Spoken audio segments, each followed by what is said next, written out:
senhores? Como vocês estão? Tudo jóia? Então, dando continuidade às nossas aulas de filosofia, hoje nós vamos ver sobre psicanálise, tá bom?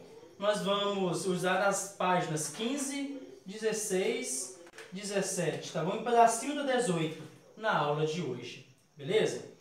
Antes de começar essa aula, eu conversava com minha irmã que essa seria a aula que eu estava mais ansioso para dar para vocês esse bimestre, e nós não estamos juntos, né? Porque esse tema é um tema que eu sou apaixonado pela psicanálise, eu acho interessantíssimo. Eu imagino vocês, se nós estivéssemos em sala, vocês teriam muitas perguntas, ia ser uma participação muito legal, porque é um tema interessantíssimo, mas agora eu estou dando aula somente para minha irmã e para o meu celular, né? Então isso me deixa um pouco triste, que eu realmente queria estar com vocês para a gente falar sobre esse assunto, né? Eu acho que é um assunto muito interessante. Mas é o que temos para hoje, é isso, né, gente? Infelizmente. Vamos lá? Psicanálise. Nós estamos vendo, já começamos vendo na última aula, que na modernidade está acontecendo uma crise da razão do homem. Como assim? Está surgindo correntes que acreditam que o homem não é pura racionalidade, como você acreditava. Não é um ser pleno, racional, capaz de distinguir o certo e o errado, capaz de perseguir o certo com clareza e evitar o errado também com clareza, ou seja, um ser puramente racional, ou com a racionalidade que se sobrepõe à sua vontade. Mas nós estamos vendo que a racionalidade ela pode sim não ser isso tudo que a gente pensava, ela pode ser um pouco mais fraca. Aí hoje nós vamos ver outro cara que vai falar isso, Freud. Freud ele vai mais uma vez manchar um pouco a racionalidade humana, vai colocar outros elementos que podem até se sobrepor à racionalidade humana, tá bom? Então, o assunto é muito complexo, mas é muito bom mesmo. Eu vou tentar fazendo a leitura e explicando para vocês, e vocês vão acompanhando a leitura e marcando, tá bom? Só lembrando que ele foi um médico, né? Um médico do século XX, né? Sim, se não me engano, século XX, exatamente, século XX. Viveu lá na região, ele viveu na Áustria, tá, gente? Na capital da Áustria, em Viena. Mas ele nasceu na República Tcheca, se não me engano. Ele era médico, né? E ele se preocupava muito com essas doenças mentais, então ele preocupava muito com isso. E ele então é o fundador da psicanálise.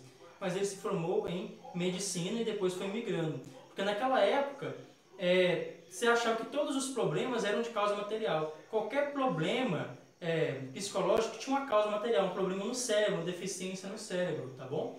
Então ele vai trabalhar muito com essas doenças, com esses traumas, com o que nós chamamos também de recalques e assim por diante, e procurar um fundamento para eles. Acompanhe comigo o segundo parágrafo, por favor, senhores. Freud era um médico e se dedicava ao tratamento de doenças mentais. Logo, suas pesquisas sobre a consciência tinham como objetivo descobrir as causas e, por consequência, a cura dos sintomas de perturbações psíquicas manifestados por seus pacientes.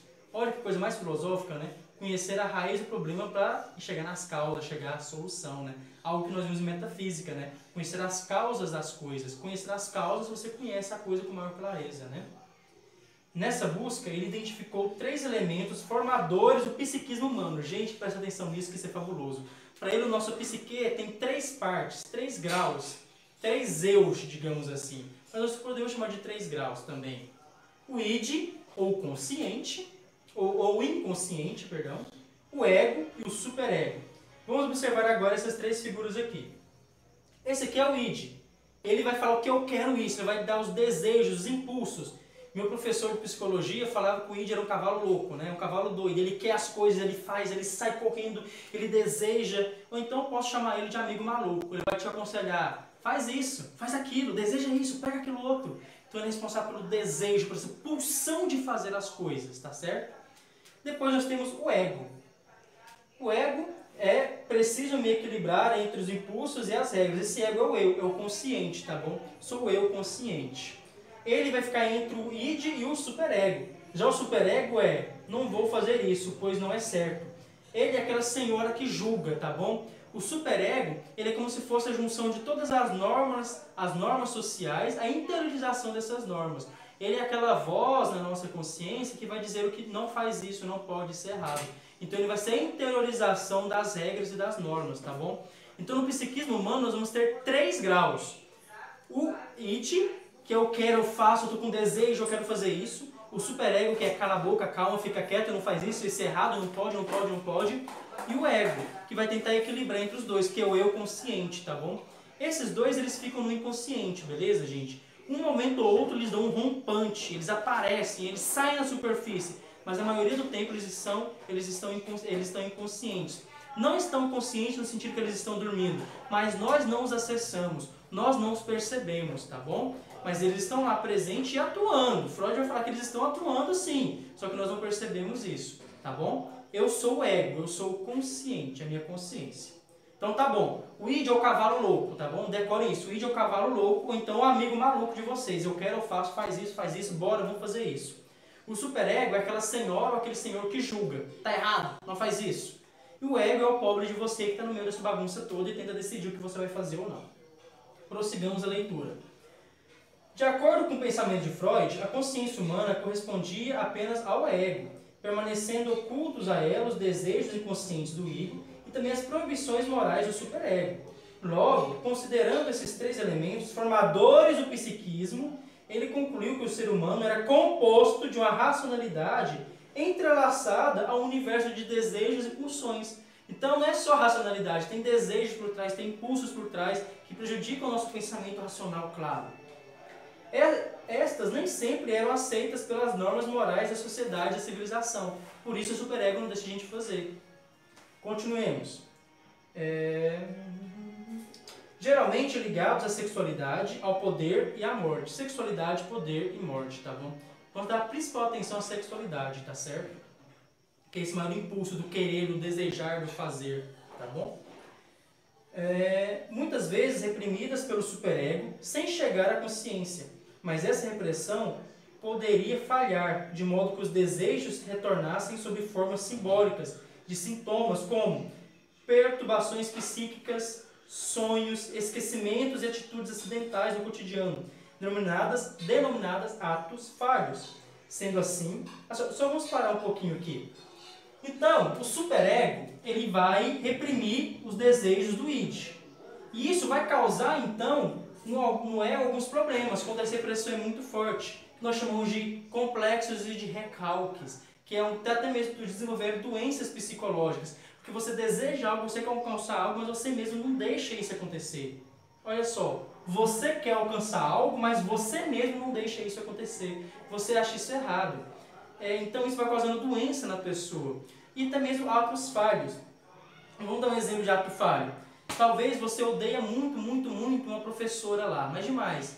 Só que você nem sabe disso direito, você odeia ela, mas você odeia. Por que você não sabe disso direito? Porque odiar alguém assim, você pode considerar como algo errado. Então o seu superego vai ficar lá em cima do seu id. Você não pode odiar ela, você não pode manifestar esse ódio, você não pode. Talvez nem você saiba que você tem um ódio reprimido dela, mas você tem. E em algum momento ela chega, né? Suelen, você pode vir aqui um pouquinho? Vou pedir minha assistente de palco. Faz de conta que você está chegando para me cumprimentar, minha assistente. Então você está lá, né? E a professora que você não gosta chega, né? E você, oi, sua vaca, tudo bem? Oh, perdão, desculpa. Obrigado, filha. Não sou vaca. Sem querer, você xingou ela de vaca. Foi um ato falho. Por quê? O seu id acha ela uma vaca. E nesse momento, ele escapou, ele aflorou um pouco para fora e você manifestou esse desejo inconsciente de xingar ela de vaca. Outro exemplo que a gente pode dar. Um cara, ele é homossexual, só que ele cresceu no meio muito homofóbico, muito machista. Você não pode ser gay, você não pode ser gay, você não pode ser gay. Então ele tem uma sexualidade reprimida. Nem ele sabe que ele é gay. O id dele está lá gritando a sexualidade gay, só que ele não sabe, porque o superego não deixa ele saber. Porque se ele ficasse sabendo disso, o superego não deixa nem o consciente dele saber disso, porque ele acha que é tão errado, que descobrir que ele é gay acabaria com ele. Então, para se proteger, o superego deixa essa informação esquecida. Mas em um momento ou outro isso vai aflorar. Ele vai odiar muito os gays, ele vai ter alguns desejos reprimidos que em algum momento vai se manifestar, ele vai ter sonhos. Atualmente estou lendo um livro de Freud, A Interpretação dos Sonhos, em que ele mostra que os sonhos são manifestações desses desejos reprimidos, aparecem através de símbolos. Por isso no texto fala representações simbólicas, né? A gente deve estudar os sonhos que eles manifestam desejos inconscientes, raivas inconscientes.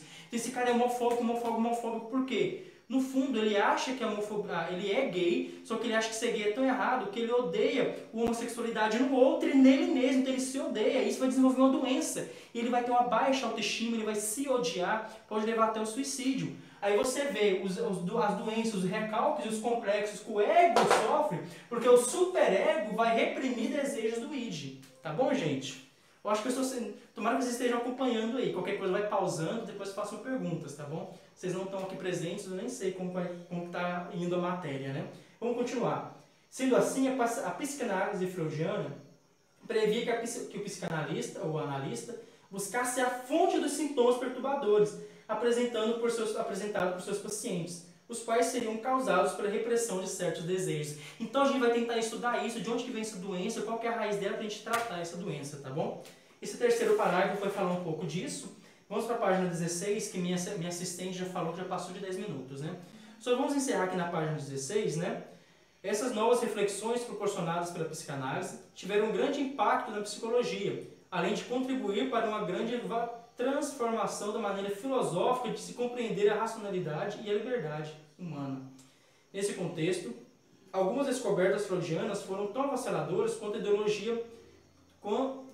a da ideologia pelo marxismo, e a qual havia revelado a determinação de forças sociais ocultas sobre as ações e os pensamentos dos indivíduos. Lembra que Marx fala que tem uma força oculta que age na sociedade com o desejo da revolução? Aqui ele vai mostrar que tem uma força oculta no homem, que é o id, né? Que quer algo.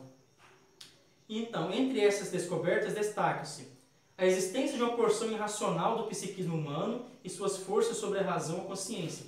Esses 3 pontos são 3 pontos que a psicanálise destacou, tá bom? E são importantes na psicanálise. Segundo ponto, a impossibilidade para o próprio indivíduo de conhecer totalmente seu conteúdo inconsciente. 3. A tensão constante entre os desejos individuais e as normas da civilização. Então, isso que a psicanálise trouxe, mostrou como não é bonzinho igual a gente pensa, não. Como tem muito desejo, muito impulso dentro dele, tá bom? Uma coisa que eu queria acrescentar para vocês. Freud dizia que a sociedade viveu 3 feridas narcísicas, que feriu o próprio ego da sociedade e a imagem perfeita que o homem tinha de si mesmo. A primeira foi a Revolução Copernicana, quando tira a Terra do centro do universo e coloca o céu. Ao retirar a Terra do centro do universo e colocar o Sol, você tira o homem do centro das coisas. O homem é ferido no seu orgulho. Você não é mais o centro do mundo, você não é mais o centro das coisas. Então isso foi uma primeira ferida narcísica na sociedade, que tirou o homem do centro do mundo.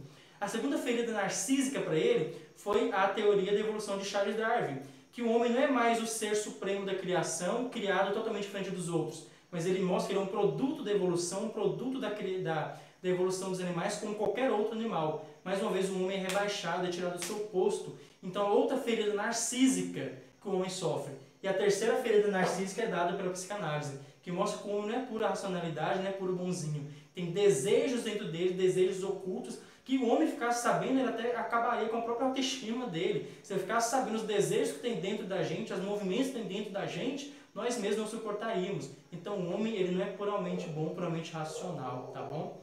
Então, essa aula de hoje, como atividade, vocês vão fazer a página 18, número 1 e 2, tá bom, gente? Página 18, o número 1 e 2, mais as perguntas que eu vou fazer para vocês agora. Aponte as partes do psiquismo humano segundo a psicanálise e explique cada uma delas, né? 2. Segundo a psicanálise, como surgem as perturbações psíquicas, tá bom? São essas as atividades que vocês vão fazer. Grande abraço e até mais.